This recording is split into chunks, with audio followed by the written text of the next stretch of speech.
When I was about 4 years old, I had way too much energy, and my parents knew of a family friend who had a Highland dance school, so they decided the best place to get that energy out was going to be some dance lessons. And then I stuck with it, and here I am 15 years later. When I was 6, we went to the Scottish Pavilion at FolkFest, and I saw the Highland dancers on stage, and they were doing the sword dance. And I thought it was so cool, I had to join, and that's how I started dancing. But when I was 8 years old, I was doing different styles of dance. I was doing hip hop, and I was also a figure skater. I wanted to try something new though, and my parents had a friend who was a Highland dancer when she was younger. So they showed me some old videos of her, and I thought it looked really cool and fun, so I started Highland dance lessons when I was 8. I think one of the coolest parts of Highland dancing is that everyone's competing the same dance, and we're all just trying to do it the best. In competition, we're broken up by competitive level, which are primary, beginner, novice, intermediate, and premier. So you work your way up through these just by dancing competitions and placing high enough to move into the next group. We're also broken up by age group, but unlike a lot of sports, we're not broken up by gender. So male and female competitors of the same age and same competitive level will be up against each other in every competition. So in Highland dancing, there are 4 main dances we do, and those are the fling, sword, chartreuse, and reel. And when those 4 dances are done together in a competition, it's called a championship.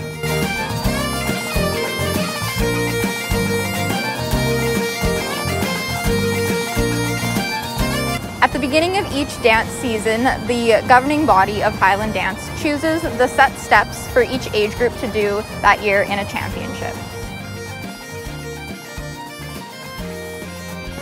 There are 3 main competitions we compete in every year. The first being provincial championships. So those usually take place in May, and dancers in each province compete against each other in a championship, and the top 3 dancers from each age category get to go on and represent their province at nationals. So Canadians, or nationals, usually take place in July, and they are held in a different city across Canada each year, and the top 3 dancers from each province get to then compete against each other again for the national title.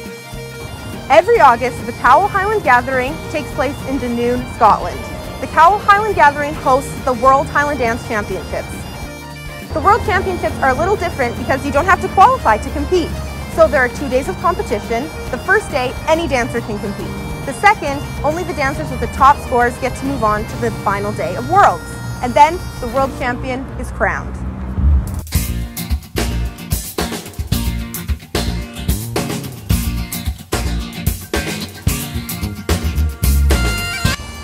When I'm practicing at home, one of my favorite things to do is really break down the dances into their most basic movements and just work on things, feeling which muscles need to do the work to make my dancing look really strong.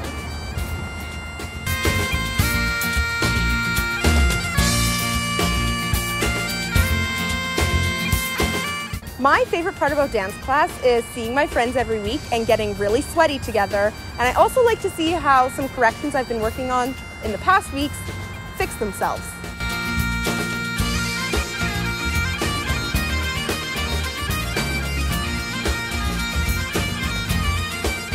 But when I'm practicing at home, I like to decide what dance I'm going to practice on, and then I do each of the steps, and then when I am done doing each of the steps, I like to do a full dance, and then if there's anything that I felt like I needed to work on again, I'll do that step, and then I like to finish off my dance practices by having a nice, good stretch and lots of water.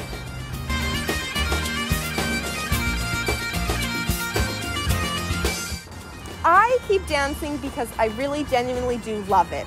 I love competing, I love traveling, I love all the friends I've made, I love teaching. It is just such a wonderful community to be involved in, and I am so grateful that I started 10 years ago. I keep dancing because I don't know where I would be without it. I don't remember a time before I was Highland dancing, and I've gained so much and learned so much through my involvement with it that I can't imagine quitting at this point, and I love it so much. So I keep dancing because I love the athleticism of it, and I really enjoy staying fit. I've also made so many great friends, and I honestly have the best relationships with them and my dance teachers, and I also love celebrating my Scottish heritage through dancing, so I probably will never stop until my body doesn't allow me to dance anymore.